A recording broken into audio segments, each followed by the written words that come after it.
This episode of the Dear America podcast is brought to you by 912united.com. If you are pro-America, then live like it's 912 and visit 912united.com right now.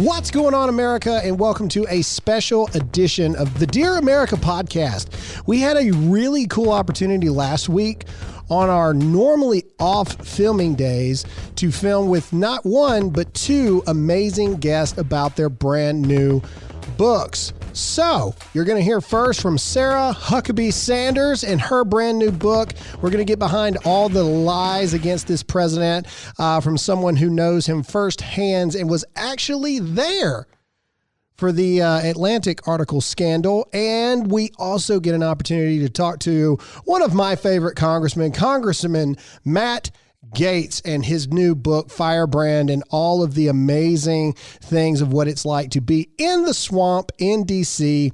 and not bend the knee. Enough talk. Let's get into the interviews. But before we get to Sarah, let's hear from our sponsor. All right, so most of you know that we have partnered up with Liberty University. If you have ever thought about going back to school, you should do it. I just enrolled for my fall semester classes to finish my degree because I'm finally going back to school myself. I know that it gets difficult and I know it can be hard, but you can do it with Liberty's easy work with you type schedule. They're pro-faith, pro-family, pro-military, pro-first responder. Go to Liberty.Edu/DearAmerica right now and have your application fee completely waived. What have you got to lose? Take back your education right now and do it the right way. Go to Liberty.Edu/DearAmerica right now. And without further ado, ladies and gentlemen, Sarah Huckabee Sanders. Yeah. Sarah, how are you? I'm doing great. I wish I could have had you do that intro into the briefing every day. That would have been, and if you could have stood next to me, I think that would have been really spectacular. Yeah. I have been trying to tell them for about 3 years now that they need like an announcer. The hype guy. Like a wrestling kind of, let's get ready to, kind of thing. And I'm President Trump. I'm your guy. That's what I'm trying to say all the time.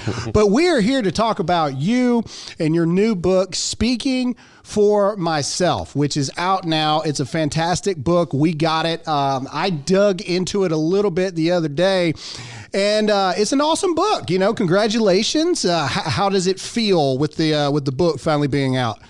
It's amazing. It's nice to have finished the book. It was a long process, a little bit of kind of like therapy to relive some of these moments that I write about in the book, but very proud of how it turned out. And my kids actually are impressed, which they not been impressed by basically anything I've done, but they put my pictures on a real book, as they call it. There you go. A real book. A real book. So for the... If only I had known that was all it took to impress my kids. Yeah, Not working at the White House, knowing the president, getting my picture on a real book. Yeah, the only thing that my kids care about is that I know the dude perfect guys. That's it. Like everything else they could care less about, but the dude perfect guys, that's like big deal stuff. So for the audience that hasn't got the book yet, Can you give us like the Reader's Digest version of what this book is about? And then I have like a million questions for you, but just for the audience really quick, tell us about the book.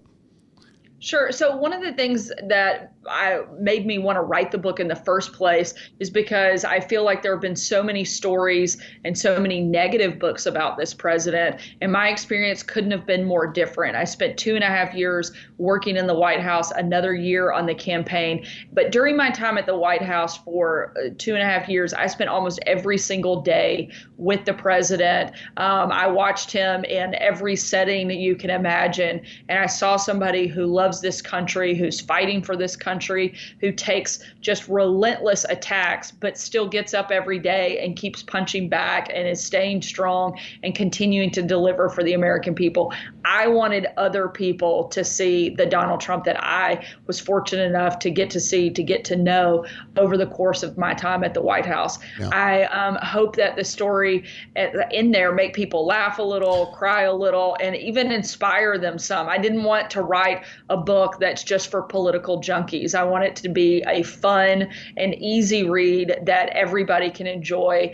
Frankly, I wrote a book that I would want to read, or at least that was my goal, and I hope that people see that and enjoy it when they read it. Yeah, well, that was my goal when I wrote mine. I wrote a book that I could read, being from Mississippi. So, so you're already off. Four-letter words. We have to say, and I have a lot of friends from Mississippi, but we have a state motto, thank God for Mississippi.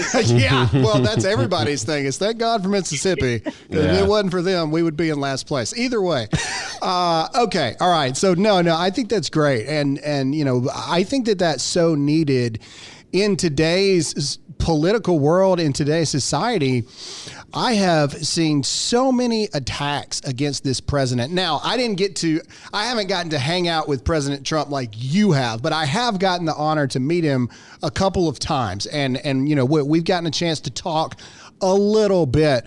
And one of the biggest things that I tell people all the time is behind closed doors and in person, President Trump is super personable. Like he's funny, he is very attentive to what you're trying to say. Well, what's it like? Because one of the biggest lies is that he is this misogynistic person that hates women. So, what is it? What was it like being from a female's perspective, working with the president all the time? Honestly, the president was one of my biggest defenders. When the liberal women who were calling him those names were usually the ones attacking me and tearing me down. Yep. And not because of what my political beliefs were, but me personally. They attacked my hair, my makeup, my fitness to be a mother, even my ability to bake a pie. All of those things came from the mouths of liberal women who were constantly attacking the president, while on the other hand, the president was the one defending me, fighting back on my behalf. There was one moment in particular, and I write about it in the book, that was particularly special for me and just very, again, impactful. We were in Japan. I'd had a particularly difficult week. I'd just been berated by the press. Some pretty unfriendly things had been said. A lot of people around on the staff didn't really know how to address it, so they just didn't. Everybody just kind of ignored it and acted like it didn't happen. And if we didn't talk about it, then maybe we would all move on past it. And we're walking into a bilateral meeting. The president's getting ready to sit down with the prime minister of Japan. And instead of just storming in there, focusing on the trade deal and other discussions he needed to have, he stopped me right before we went in, and he looked me in the eye and he said, "Sarah, you're smart, you're beautiful, and the only reason they attack you is because you're good at your job." Mm-hmm. And then he kind of slapped me on the shoulder and he said, don't let the get you down. Now let's get back to work in a way only Donald Trump could do. But it was in that moment he knew I needed a little boost and a little encouragement. And he was the one to remind me that he had confidence in me. And that was what allowed me to keep pushing and keep fighting and keep showing up every day and fighting back against the liberal mob. Yeah, that's awesome. So I'm curious, Sarah, because I don't know the story. I mean, obviously your dad and everything. I mean, you have grown up and been in such an interesting role for so long. And how did you even get to that point in your life in the first place? Well, like you said, I grew up in a political family. My dad ran for office for the first time when I was 9. And so when most kids were going to summer camp, I was hitting like the festival circuit, passing out being like, will you please vote for my dad? So slightly different, but I loved the process. I loved that you got to meet so many different people. I got to see all the different parts of my state, all the hidden gems, and I just fell in love with campaigning and politics and public service. And so I really dove in headfirst at an early age, but it was always much more of a behind the scenes role. I managed campaigns for a long time. I led nonprofits and other organizations, super PACs and things that helped candidates get elected. But it wasn't until 2015, I was actually managing my dad's campaign against Donald Trump because he was also running for president. Didn't work out as well for him. Yeah. And when my dad got out of the race, I'd gotten to know the candidate Trump at the time and some of his team. And pretty quickly after my dad got out, went to work on the Trump campaign, but more in a strategic role. I went on as a senior advisor. And one day I got a phone call asking me, would you be willing to go on TV? And specifically on CNN. I didn't know any better to say no to CNN. Yeah. And so I said, sure, why not? I'd been around the press. I'd done, obviously a good bit of communications and messaging in previous roles. And I thought, why not? So I do. They call me back the next day and say, hey, you know what? You're not that bad. Will you do it again tomorrow? I said, sure. And it kind of morphed from there. And I started doing a lot more TV work. And after a couple of weeks, I got a phone call from then candidate Trump. And he said, you're great on TV. Don't do anything else. That's where we need you. And, in true Trump fashion, I know a star when I see one. Yeah. This is where you belong. And just trust me, Sarah. And so it just kind of, blossomed from there. And I started doing a lot more of that. And once he won, I took on the role as the deputy press secretary under Sean Spicer. Wow. That's incredible stuff. Some of we love Kaylee like we do, but some of my favorite mic drop moments in that White House press briefing room has come from you. And so, we have a great time here. We've even shared the videos of you dropping the mic and then the shades come down Thug life on your face. Yeah, the thug life and stuff like that. Created by credit data scientists, the average ScoreMaster user raises their credit score 61 points in 20 days or less. Not a couple points, 61 points. One listener raised her credit score 102 points in just 11 days. Another raised his credit score 53 points in 17 days. ScoreMaster is the new science that super boosts your credit score faster and easier than anything you've tried. ScoreMaster puts you in control of your credit score. This is how you add points to your credit score fast. Having your best credit score helps every area in life. Getting a home loan, buying a car, refinancing, even getting a job. You should have the power, not the banks. And ScoreMaster puts you in control. Enroll in minutes and see how many plus points you can add to your credit score. You'll be shocked how fast you can do it. Visit scoremaster.com/Graham. That's scoremaster.com/Graham. What in the book? I'm curious, what chapter is your favorite chapter in the book? Oh, that's a tough one. I think one of the things, because again, I wanted to write a book, and this may not be quite as appealing to you, but as a parent, I think you'll at least understand certainly the challenges. But the working mom chapter was very important for me. I think so often women put so much pressure on each other to be perfect and to try to do everything and do it in a way that it looks great on social media instead of just doing it in a way that is great for them and for their family. Yeah. And so that very important. The other one that I think is probably a super close second would be the liberal mob, in part because I don't know that we have ever had a more consequential election than we do right now. And I think it is so important for us to stand up against the liberal mob. Don't let them bully us. Don't let them destroy the country that we love, because if we sit quietly, I think that's exactly what will happen. And so the working mom is very important personally. The liberal mob is, I think, very important because of the message and the strength that I think we need and the fervor that we have to fight back against the radical left and not allow them to keep burning our cities to the ground and destroying everything that matters. Right. So talking about the liberal mob, I really wanted to get this from you, and I was just at the Team Trump studios there in Virginia, and we had this conversation, and so I'd love to get your take on it. Is that there's a lot of fake news going on right this second about the president and lies from this Atlantic, article and whatnot about our president with the military. And I know that very few people know the president behind the scenes more than you. And so, what is President Donald Trump like in regards to our military when the cameras are off? I saw somebody, and again, I traveled on every single foreign trip the president took during my time at the White House. Yep. He interacts with the military in the building every single day. He is surrounded by men and women of our armed forces on the daily basis.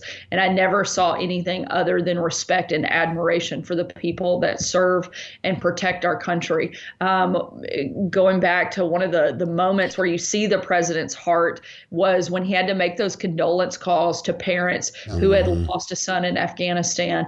This was one of the few times you see the president be truly vulnerable. He probably wouldn't like me classifying it that way. But you could see the emotion that he made those calls with and the toll that it took on him. And he had said it was the hardest part of his job was having to do that. I also watched him at an event where a veteran who had lost both of his arms leaned down, and the president, knowing he couldn't shake his hand, reached up and touched his face, wanting him to feel that human contact. This is a person who day in and day out has demonstrated just respect and admiration for the people who serve and the people who sacrifice to keep us free. Yeah. Jake, you got a question? Actually, you were on one of my favorite shows, The View, the other day.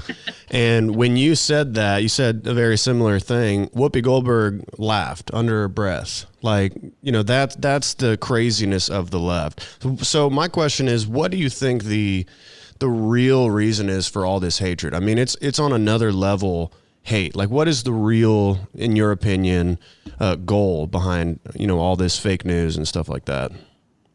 Well, I think there are a couple reasons that one, the media in particular, I think one of the reasons they hate the president is because he doesn't need them. He has gone around them and he beat them. They said he couldn't win and he did. They said if he won, he'd destroy the economy. He didn't. They said that he would get us into all kinds of trouble on foreign soil. He didn't. He's made our relationships better. He's put in historic trade deals. He's just in the last month, and today he'll be signing 2 historic peace deals in the Middle East. He has done a tremendous job, and I think they are so angry that he did it all in spite of them. And he went around them. He went straight to the American people. And it is unheard of for a politician to be able to do that without the media, without the special interest groups. And he does it all on his own terms. And I think it drives them absolutely crazy that he beats them at every term. And, I think that certainly drives a lot of that anger towards him. Right. Yeah. It's an interesting place that we find ourselves in 2020. And so, we've got this global pandemic and we've got, apparently only conservatives can catch it when they go outside. And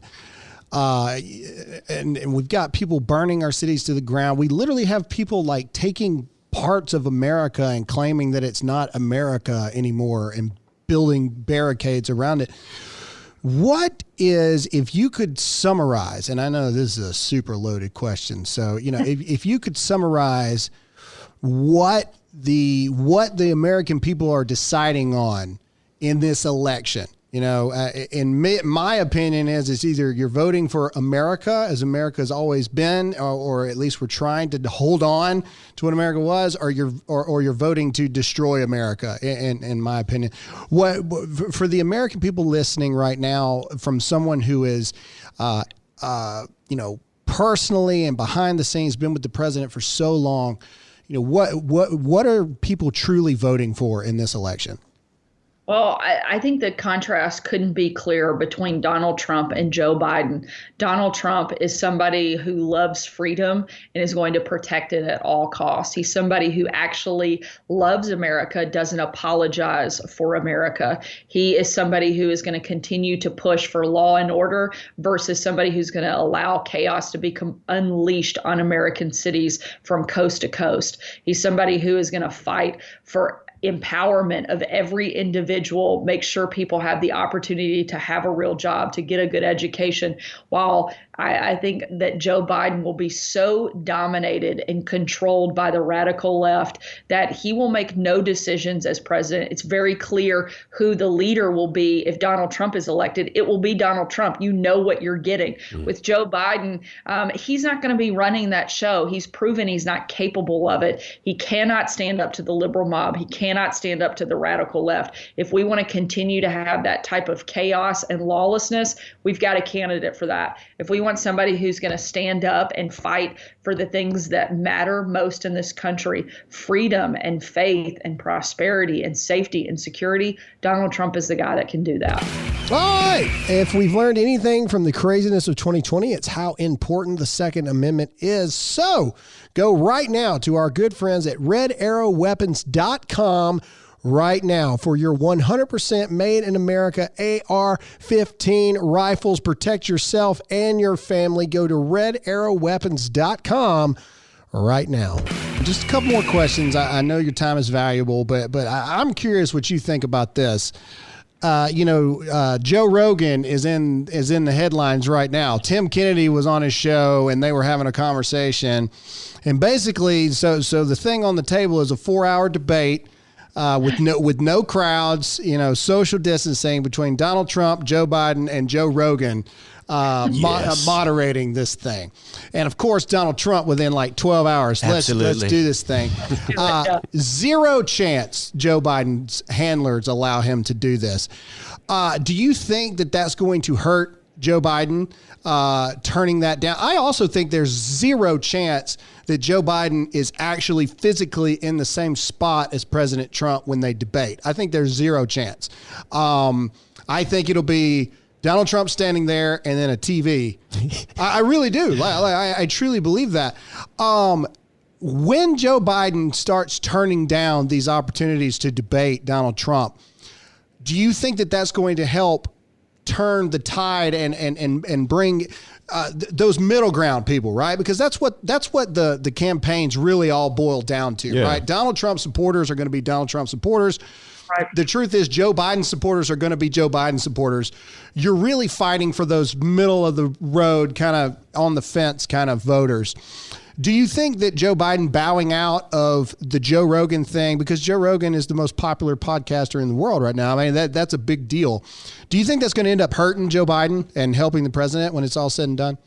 I wish that it would, because I don't think there could be anything better than America hearing directly from both candidates, really understanding who they are, what their vision for the country is, and demonstrating their capability to lead our country through anything. If you can't handle a 4-hour town hall with anybody, Joe Rogan or anybody else, then how are you going to handle the challenges that come with being the leader of the free world, whether it's sitting down with Kim Jong-un or President Xi or fighting back against the things that China has unleashed on this country? How do you stand up to the toughest guys in the world if you can't handle a 4-hour podcast here? So I wish I could say that it would impact Joe Biden. Unfortunately, I don't think it will, because the media will give him a free pass. Hopefully, more of the American people will hold his feet to the fire,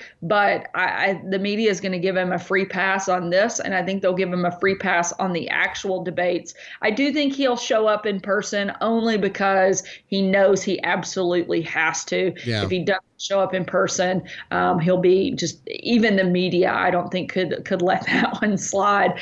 But I don't think they'll be as tough on him as they will be on Donald Trump. And if he stands up there and is even coherent, he doesn't have to be good. He just has to be coherent for the hour and a half debate that it is, they'll declare him the winner and say, oh my gosh, he's the smartest man alive, best performance ever.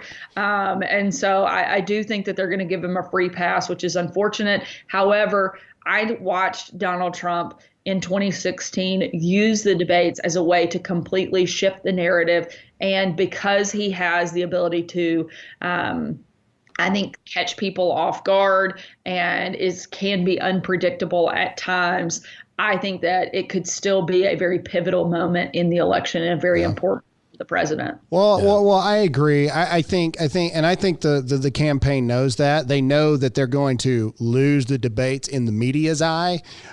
Which, I mean, if you ask them even still today, Hillary Clinton won every debate that they did, Right. And so I think that the campaign is looking to win with America, and they could honestly care less what the news says. Well, Biden doesn't need to go to the debates because he's going to get 100 million votes in California alone. Yeah. So correct. there you go. Even though I still, the campaign told me I was crazy. Literally, they told me I was crazy last week. I still think I think Trump has an actual shot in California this year. I really do, man. Californians are pissed. I mean, they hate Gavin Newsom. I'm telling you, the devil is here. Yeah. Gavin Newsom's like right here right now. And so anyway, maybe I'm crazy. Sarah. They have the right to be angry. Do you see what's happening in their state? I mean, there's literally nothing that's going right. And you just have to ask liberals, like, why would we want the rest of the country to look like this? It's literally a complete and total disaster in every way possible. Yeah. Why would you want to unleash that on the rest of the country? You know how in 2016, then candidate Trump told the black American or the African American community, at this point, what do you got to lose? I think he should tell Washington State, Oregon, and California, like at this point, I mean, what do you got to lose at this point? You might as well just try. Because God is literally sending fire tornadoes. God is literally burning down like your entire area. Anyway, all right, that's another topic for another day. All right, so Sarah, first of all, thank you so much for coming on. But where can people go get your book, and where can people support you? So speakingformyself.com, they can grab a copy of the book there, or any place that books are sold. If they are still hitting those stores, they can definitely grab it anywhere books are sold. But speakingformyself.com, I hope they'll grab a copy, and I really hope they will enjoy reading the book as well. Awesome. Well, Sarah, thanks so much for coming on. Yeah. And, we'd love to have you on again. We're trying to plan some live feed streamings during the entire debates kind of thing. So maybe we can get you back on and make an appearance, live during that stuff. But we love you here in South Carolina, and we really appreciate you taking the time to come talk to us today. That'd be great. I'd love to come back, and thank you for having me on. I do have one request, though. If I come back, I definitely want that intro again. Yes. So, and I may see if we can take this show on the road. Yeah. I mean, I'm just really upset you didn't bring that idea to me directly, because I think I could have incorporated that into the briefing. So I've been telling the campaign they need to just set aside a little bit of money for a hype man during the briefing. A little light show. Yeah. I don't want glory. I don't want nothing. Just let me, let's get ready to run. I think it'd be great. I'm going to come down on wires. Yeah. We'll have you come in on the wires and, dry ice and all this other fog and everything. Anyway, all right. Sarah, God bless you. Thanks so much for coming. Thanks, Sarah. You bet. Thank you, guys. All right. See you. All right. Bills.com. Being in debt sucks. True story. Credit cards, student loans, mortgages, doesn't matter what kind, being in debt flat out sucks. I haven't always been an entrepreneur, and I know what it is like to be in debt, and it is not fun for sure, but there is a way to defeat your debt thanks to Bills.com. If you're losing sleep over maxed out credit cards or stressed out thinking about your mortgage payments or student loans, Bills.com can help you take back control of your life. First step to lowering your monthly payments and becoming debt-free is to get a free debt assessment. It only takes a few minutes and could save you hundreds or even thousands of dollars each month. From debt settlement to personal loan consolidations to student loan or mortgage refinancing, Bills.com has you covered. They're part of the Freedom Financial Network, which has been in business since 2002 and settled over $10 billion in debt. Take the first step to defeating your debt. Get your free debt assessment today. Go to bills.com/Graham. That's bills.com/Graham, bills.com/GRAHAM. And without further ado, definitely top two favorite congressman right now. Definitely. I can't let his head get on the to medal him. stand. Yes. Congressman Matt Gaetz is here. Thank you so much, sir, for joining. Yeah, all right. Thank you for joining us. And you have a new book coming out, Firebrand. Love the name. It's aggressive. I like it. Tell us a little bit about it. What can people expect with this book? One, when's it coming out? When can So the book's out today. Oh, today! Yes. Today is the day it is happening. And I have a vision for the Republican Party that does not return to the days of the Romneys or the Bushes or the Cheneys. I think that the populist energy that Donald Trump has injected into our party needs to be enduring. That means we put America and the American people first, not multinational corporations. We should stop these sort of invade everywhere, invite everyone view of conservatism from taking hold. And I think that there are some folks in our party that are just hoping that Donald Trump is like an aberration, that he's a one-off, and that if we just hold our nose, we'll go back to some sort of country club Republican. I tend to like the hunting club Republican. And that's why I think that we need to ensure that this America First MAGA energy continues. And that's what I wrote about in the book. Absolutely. Yeah, it's a crazy time to be alive. I have witnessed, especially in the past 3 weeks, I don't know if you know this, I've been in Facebook jail for the past 3 weeks. And so I've had a lot of time to really just kind of focus on what's going on the past 3 weeks. And every single day I think, well, it can't get any crazier than it's getting right now. And then every day something else happens.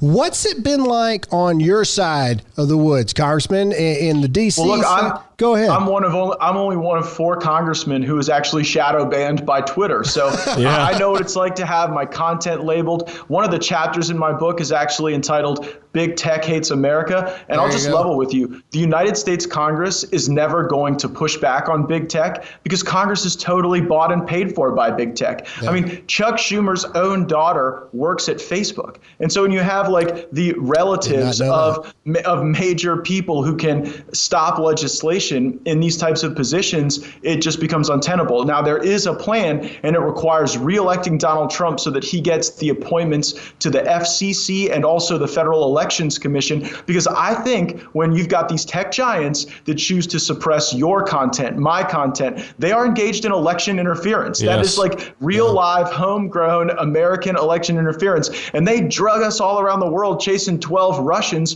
for years alleging this election interference. And then you've got these tech giants doing it right here. So I think that we've got to ensure the reelection of the president to accomplish that objective. But if we lose this fight, Graham, we're not going to win any of the rest of them because people aren't going to hear us. Right. No, it's very true. Yeah, I did see one tweet that you put out just the other day that I liked it a lot. It's who's fact checking the fact checkers. Yeah. And I thought that was an amazing, but yet simplistic, but yet amazing tweet, because it's true. I can't tell you the last time I've seen a fact check on things that Joe Biden has said ever. But yet every time the president opens his mouth, within 2 hours, we have 100 articles. Every time the president lied or blah, blah, blah. Are you guys seeing the same bias that we're seeing when it comes to Joe Biden as opposed to the president? Well, not only are we seeing bias, we're not even able to get an adequate defense from big tech as to the nature of their partnership. So I asked Jeff Bezos before the House Judiciary Committee, what's up with your partnership with the Southern Poverty Law Center? The Southern Poverty Law Center has the power to declare like you or me a hate group, and they labeled, wait for it, Ben Carson an extremist because of his views, and so like that is not defensible conduct. And when I asked Bezos, well, why is it that you delegate this duty of your company to the Southern Poverty Law Center. He just sort of shrugged and said, yeah, they got problems over there too. So I think that we've got to peel back the layers of the onion as to who is really making, this country a place where we can't freely share our ideas without the fear that we're going to Facebook jail or Twitter jail. And look, if they could control what we see and what we think, they're going to be able to control how our country acts and behaves. And that is a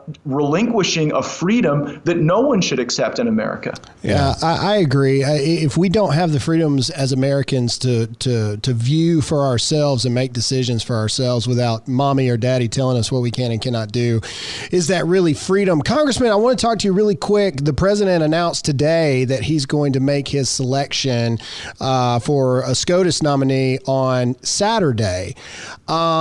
We have enjoyed quite a lot of leftist meltdown videos that have happened, and with the unfortunate passing of RBG. But what is the temperature in Washington right now? What is the temperature that you get to see behind the veil of the swamp that you live every day? What's going on in regards to filling the seat?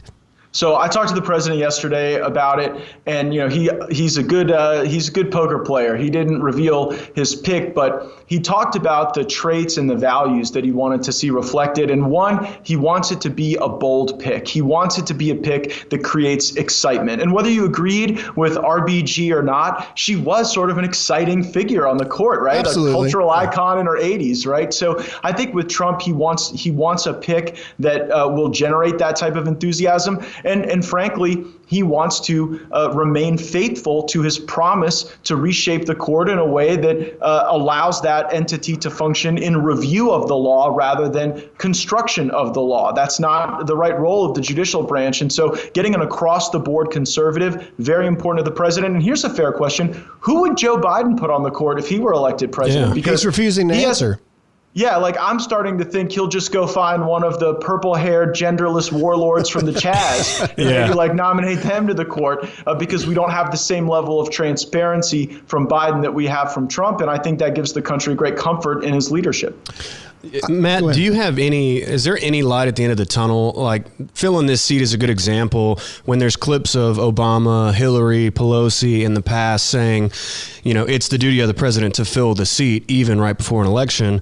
You show these clips to liberals and it's like, it never happened. I mean, are we going to even be able to have conversations when Trump's elected again with the Democrats, or is it going to be a standstill for the next 4 years? Well, here's what we know. These people are not going to debate us on the issues. Right. They're not going to sit down and argue their trade policy versus our trade policy or their economic policy versus ours. Their whole deal is to delegitimize any leadership that conservatives have in this country, whether they delegitimize it through the Russia hoax, which I wrote about in my book, whether they did it through the Ukraine sequel. And now, I suspect President Trump is going to win the election day vote by a pretty large margin. And then you're going to have Democrats trying to extend out the vote counting for weeks and weeks to, again, delegitimize his tenure as our president. So we have to be ready for that. And I think the best antidote is to use power when we have it. Yeah. Didn't we learn our lesson when we had unified control of the government, House, Senate, the presidency? And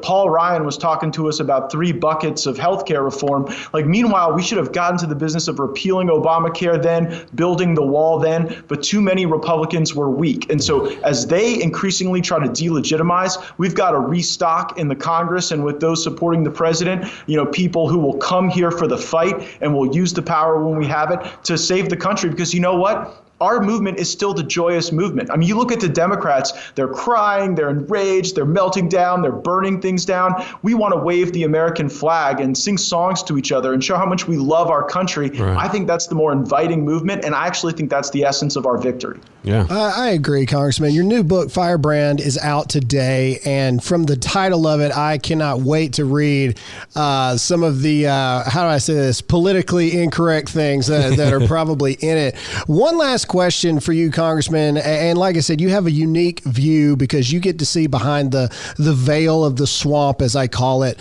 I also believe what you believe. I think that President Trump is going to come out of this election. I think once the debates start, I think there's going to be a lot of people that are truly going to see the decline of Joe Biden in full force.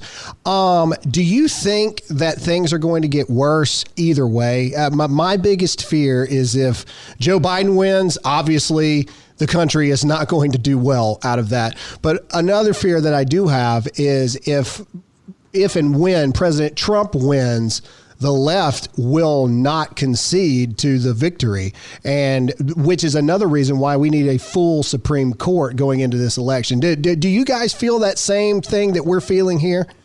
I hope that's not true, but it's easy to see why you would fear that dichotomy. Obviously, if Joe Biden wins, you're going to see the stock market tank. The downstream effect of that is that people won't be able to retire because their 401ks won't support retirement. So that'll make it even harder for the Zoomers who are now trying to get those entry-level positions to get them, because you've sort of got to get people moving in and out of the workforce to create that dynamism in the economy. And so I think there are real negative downstream effects if Biden wins. And I hope that if President Trump is again elected, that we can actually work on some stuff that we all agree on. I mean, President Trump really wants to do a comprehensive infrastructure bill. Democrats used to be for that, right? I mean, Democrats, like all the way back in the distant late 90s, were in favor of a wall on the southern border. Now, like, apparently walls are racist unless they're going up around the house of the governor of Michigan, right?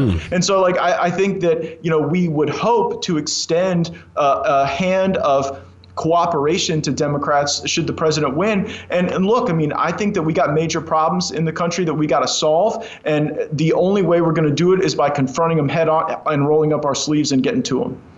I agree. I couldn't agree more. Congressman Matt Gaetz' new book, Firebrand, is out today. Sarah, where can they go to get the book? It's on Amazon and anywhere, you know, you get books. So I don't know. There you go. I love it. And where can they go to see what you are doing? Hey, check me out on my daily podcast, Hot Takes with Matt Gaetz, on all your podcast platforms. Also on Twitter at Matt Gaetz, at Rep Matt Gaetz. We'll make sure you're never lonely if you follow us. Awesome. Congressman, we got to get you. We're planning some live feed shows during the debates. We'll have to get with your people and see if you're available. We'd love to get you on during our live show segment. I love the idea of the Graham Allen ringside commentary of the presidential debate. Exactly. You're gonna be like the Max Kellerman of this thing. Yes. Well, that's the plan. So we'll get with your people, and if you're available, we'd love for you to be able to Skype in with us and hang out for a bit during the debates. No problem. If we can keep Joe Biden awake for the whole time, it'll be remarkable. All right. Thank you, sir. We appreciate your time. Thanks, Matt. Thank you.